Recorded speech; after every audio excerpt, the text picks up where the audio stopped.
Assalamu alaikum, my YouTube family. Hope you all are fine and doing well in your lives.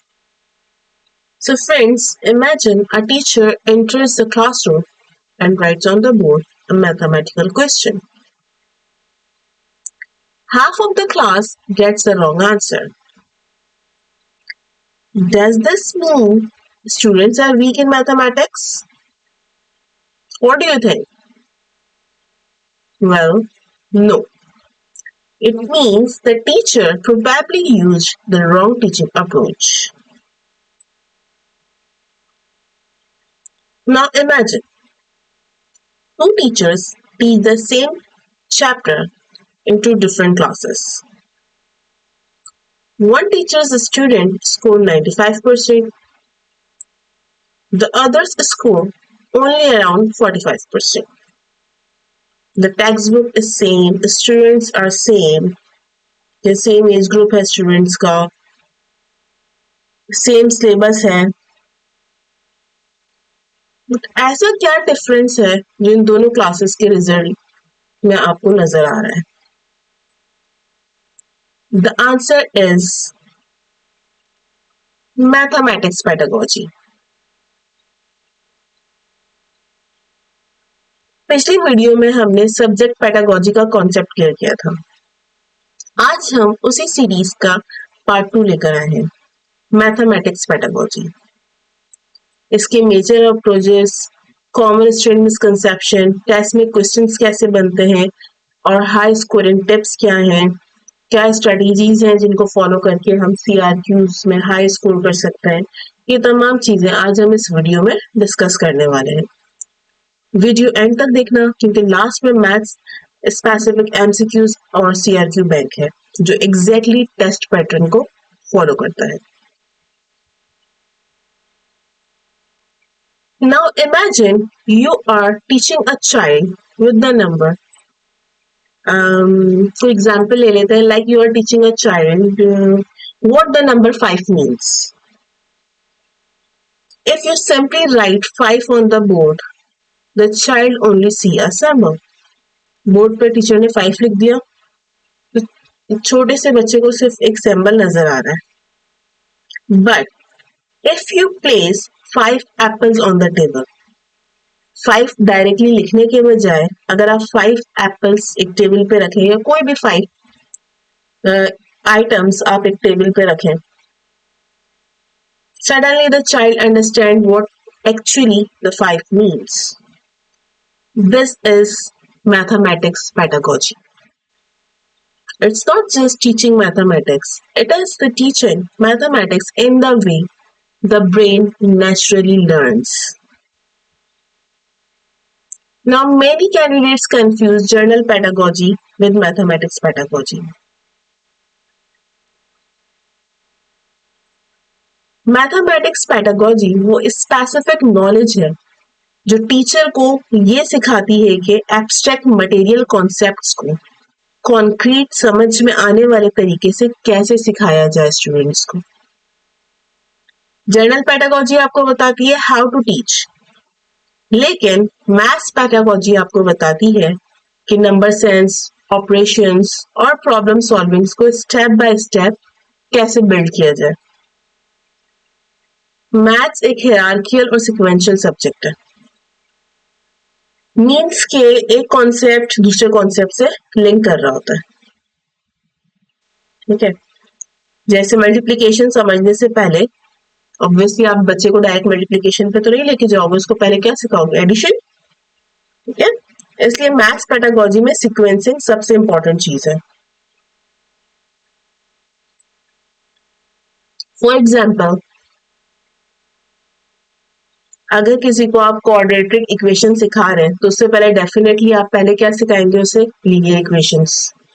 ऐसा नहीं हो सकता ना direct आप उसे क्वाड्रेटिक इक्वेशंस पे ले जाए. मीन्स के mathematics is like climbing stairs. अगर आप एक भी स्टेप मिस करोगे तो सेकंड स्टेप लेने में क्या होगी, डिफिकल्टी होगी. ठीक. Now here are few approaches that we commonly used in mathematics pedagogy. CRA model, error analysis, problem solving. Constructivism, अब ये क्या है, वन बाय वन हम इन तमाम चीजों को डिस्कस करने वाले हैं. Again I want you to imagine a teacher who is teaching addition. First, what she do? She place three apples on the table. Then she add two more apples. What students will do now? Students will count how many apples are all together and they will answer. Physically वो apples को touch करेंगे और आपको बताएंगे कि भाई कितना है. So this is concrete. ठीक है, ये जो फर्स्ट स्टेप लिया टीचर ने, ये क्या हो गया, concrete. Now remove the apples, अब एप्पल्स हटा दें and place the pictures. Visually आप पिक्चर्स ड्रॉ कर लें. एप्पल की एग्जांपल में बार बार दे रही हूँ, आप किसी भी आइटम की भी पिक्चर ड्रॉ कर लें. 3 आइटम्स ड्रॉ किए, फिर 2 और आइटम्स ड्रॉ कर दिए. अगेन स्टूडेंट्स को काउंट करने को कहा कि जो विजुअली उन्हें नजर आ रहे हैं आइटम्स उसको काउंट करो. Students will answer. This is representational.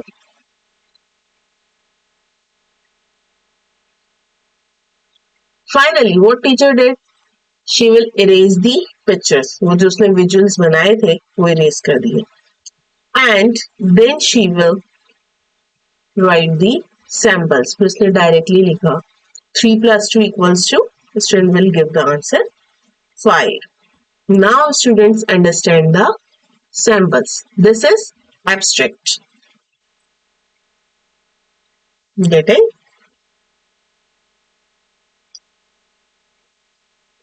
Brunner की रिप्रेजेंटेशन थ्योरी से इंस्पायर्ड होकर ये सीआरए अप्रोच जो है दी गई है. पहले कॉन्क्रीट ऑब्जेक्ट से सिखाया जाता है, फिर पिक्चर्स या डायग्राम्स के थ्रू, जिसे आप रिप्रेजेंटेशनल कहते हैं, इससे सिखाया जाता है, और लास्ट में सिंबल्स या नंबर्स के थ्रू सिखाया जाता है, जिसे हम एब्स्ट्रैक्ट कहते हैं. और सबसे ज्यादा जो टीचिंग लाइसेंस एग्जाम्स में क्वेश्चंस आते हैं, अगर आप मैथ्स सेलेक्ट करते हो तो वो जो है इसी तरह के होते हैं, सीआरए. ठीक है, सीआरए, और फिर अभी आगे हम एक और पढ़ेंगे, देन यू विल सी. इनसे क्वेश्चन ज्यादा बनते हैं आपके सीआर के क्वेश्चंस में.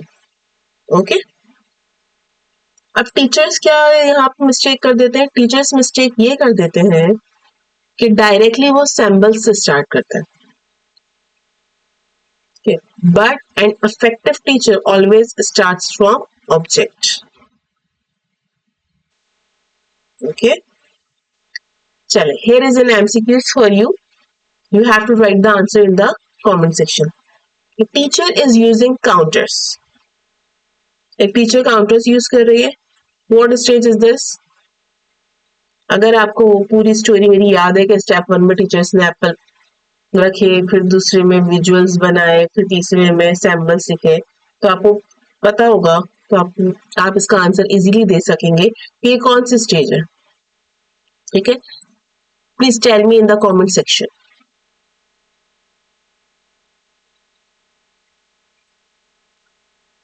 Now, the second approach, constructivist approach. Okay, you have two scenarios, like there are two classes. In class A, teacher explains everything. And in class B, sorry, students discover the answer themselves. Now tell me which one is better, class A or class B? Write in the comment section what you think about this.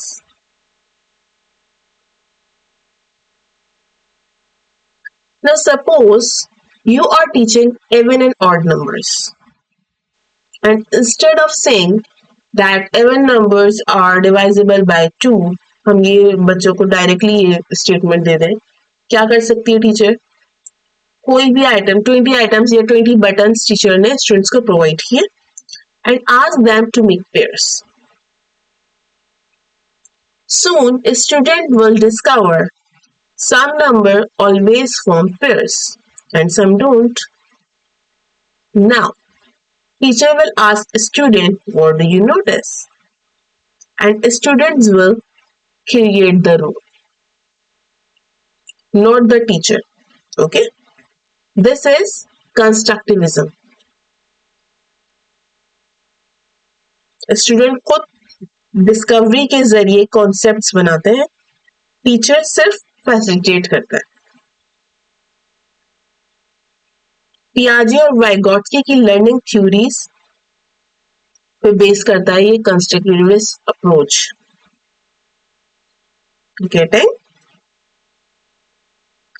हाँ, what teacher can do, teacher क्या कर सकता है, क्योंकि teacher यहाँ facilitator है तो teacher scaffolding strategy use कर सकता है, मीन्स की गाइडेंस प्रोवाइड करे, पेयर्स बना दे ताकि पेयर प्रॉब्लम सॉल्विंग हो जाए।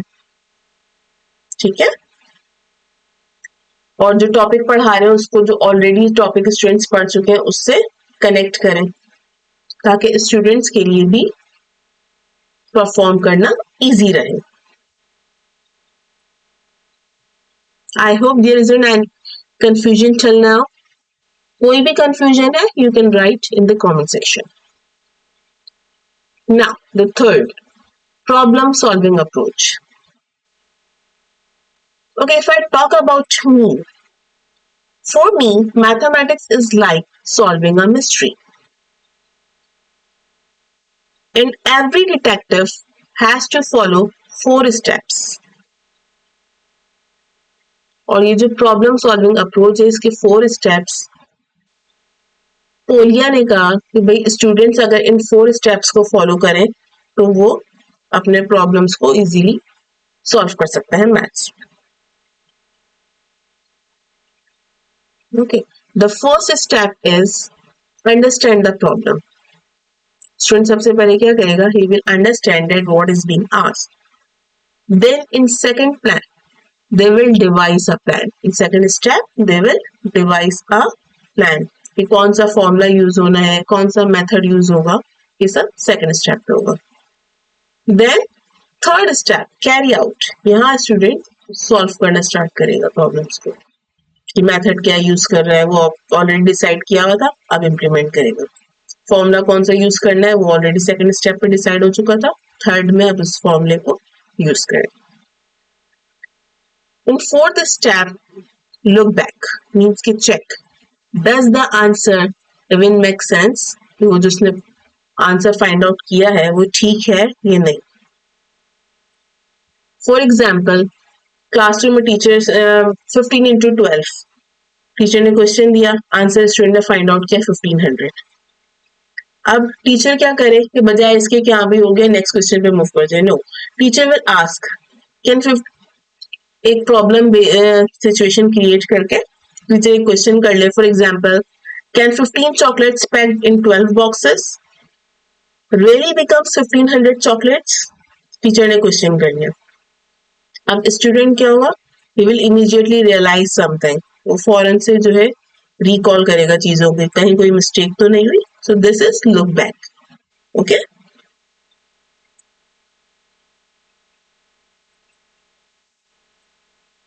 ये प्रॉब्लम सॉल्विंग अप्रोच किसकी थी? जॉर्ज पोलिया का 4 स्टेप मॉडल। ठीक है, ये सीआरक्यूज में आ जाता है तो प्लीज ये याद रखना है। कौन से 4 स्टेप है? First, understand the problem, second, device a plan, third, carry out the plan, and the fourth step is look back या फिर रिव्यू। सीआरक्यू में ये बहुत ज्यादा आता है। ठीक है, तो please do remember this. Then the next one, the spiral approach. अब इस स्पाइरल अप्रोच को समझने के लिए हम एग्जाम्पल लेते हैं Netflix. Have you ever noticed how Netflix series introduce a character? वो किसी कैरेक्टर को जब इंट्रोड्यूस करवा रहे होते हैं तो वो कैसे करवाते हैं? They slowly reveal more about the character in every season. Education does exactly the same. Education भी बिल्कुल ऐसे ही कर रही होती है। एग्जाम्पल देख लेते हैं। Students first learn fraction in grade 3, class 3 में थे, उन्होंने फ्रैक्शन सीखा, सिंपल सा। ठीक है, देन आगे क्लासेस में उन्होंने फिर उसके बाद क्या सीखा? इक्विवेलेंट फ्रैक्शन सीख लिया, फिर एडिशन सीख लिया उसकी, फ्रैक्शंस की, फिर मल्टीप्लिकेशन पे आ गया फ्रैक्शंस की, फिर अलजेब्रिक फ्रैक्शन सीखा उन्होंने। ठीक है, मीन्स के कॉन्सेप्ट सेम है फ्रैक्शन का, लेकिन ग्रेटर डेप्थ के साथ साथ आता जा रहा है। ठीक है, मीन्स के उसके जो उसका कॉन्सेप्ट जो है वो डीप होता जा रहा है। सो दिस इज स्पाइरल करिकुलम। अब सिंपली आपने ये याद रखना है, स्पाइरल कॉन्सेप्ट रूलर का कॉन्सेप्ट है ये। ठीक है, कॉन्सेप्ट को डिफरेंट ग्रेड्स में बार बार कॉम्प्लेक्सिटी उसकी इंक्रीज करके रिवाइज करवाया जा रहा होता है फ्रैक्शन ही, हमने फ्रैक्शन की एग्जांपल ली ना, तो फ्रैक्शन ही था जो उसने क्लास 3 में भी पढ़ा, क्लास 4 में वही फ्रैक्शन थोड़ा सा और कॉम्प्लेक्स हो गया, क्लास 5 में उसी कॉन्सेप्ट को थोड़ा सा और एडवांस कर दिया गया। ठीक है, तो टॉपिक सेम है, बस उसकी कॉम्प्लेक्सिटी इंक्रीज हो रही है। This is spiral approach.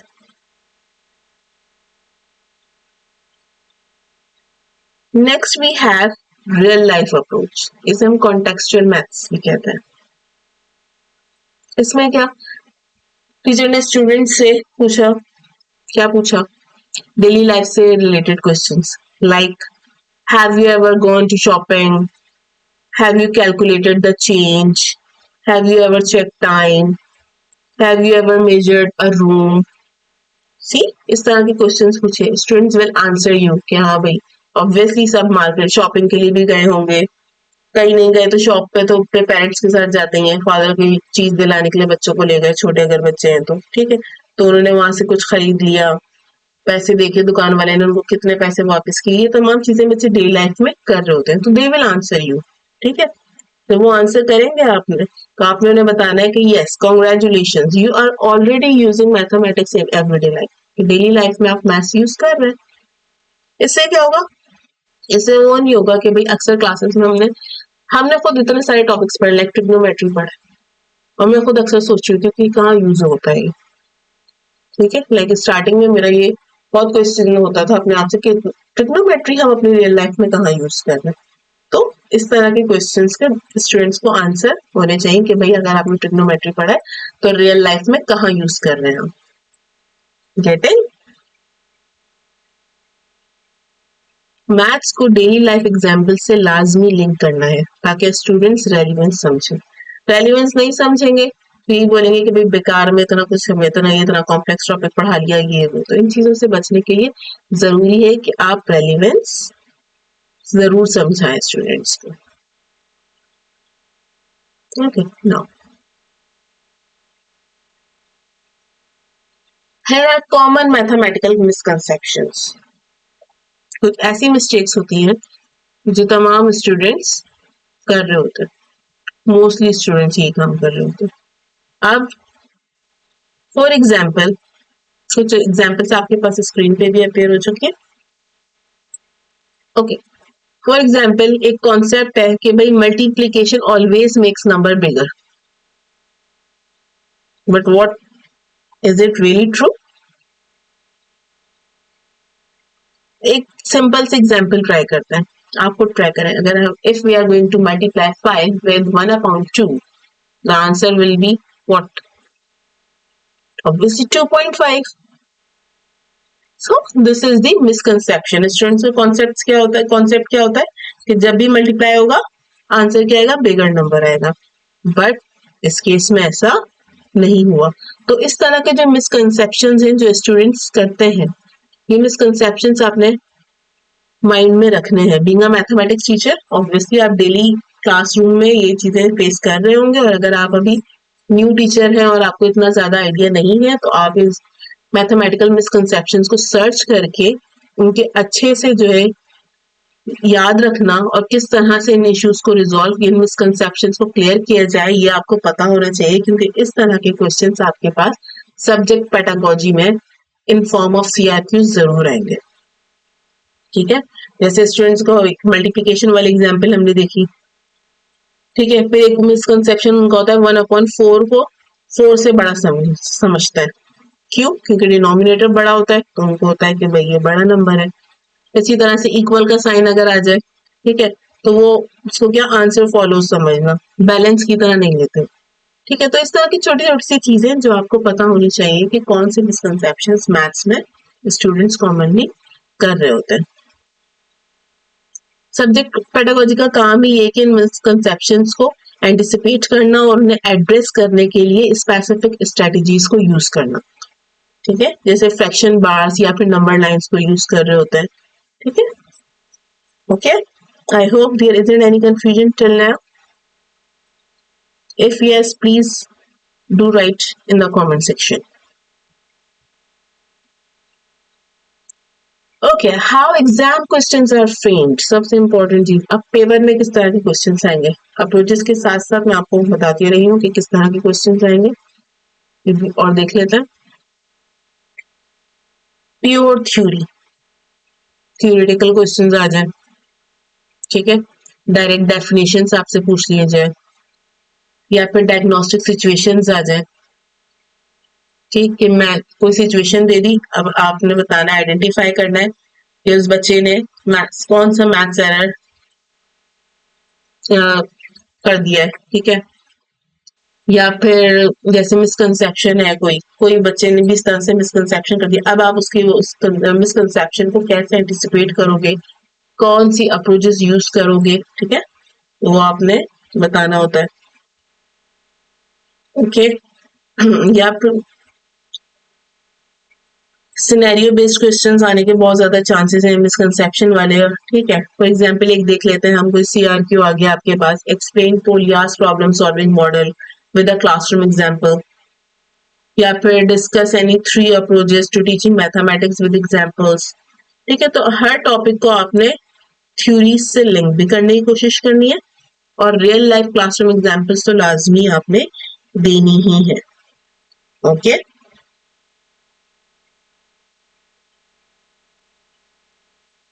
am I clear till now? Now tips to score high. जब आप सीआरक्यूज परफॉर्म कर रहे हैं तो आप सीआरक्यूज में हाई कैसे परफॉर्म कर सकते हैं।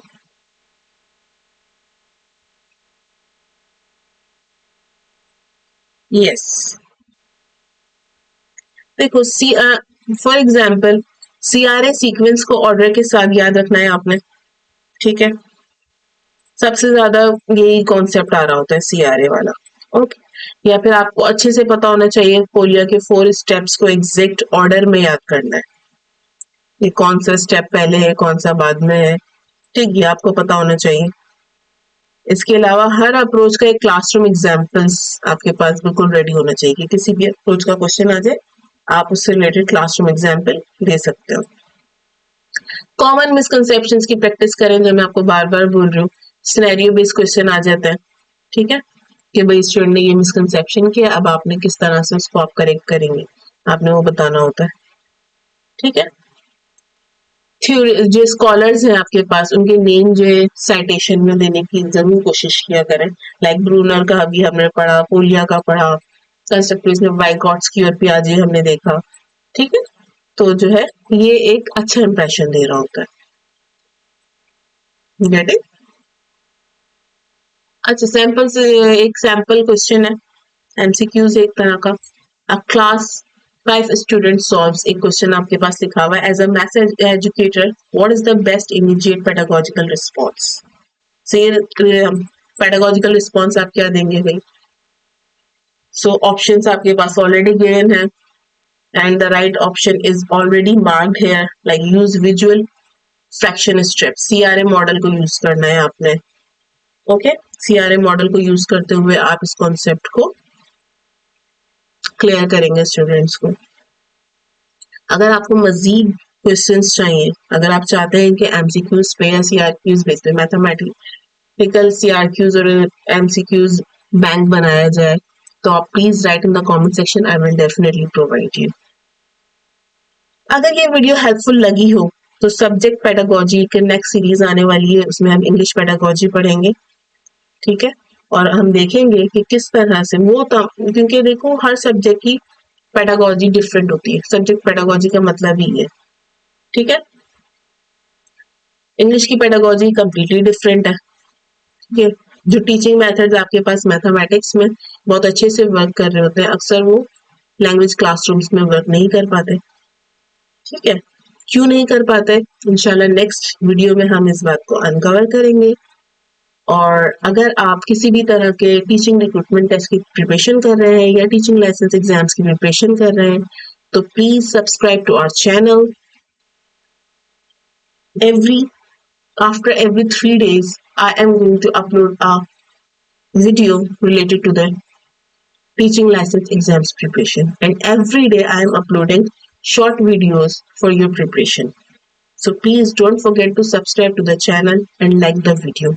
Thank you so much. See you in the next video. Allah Hafiz and take care of yourself.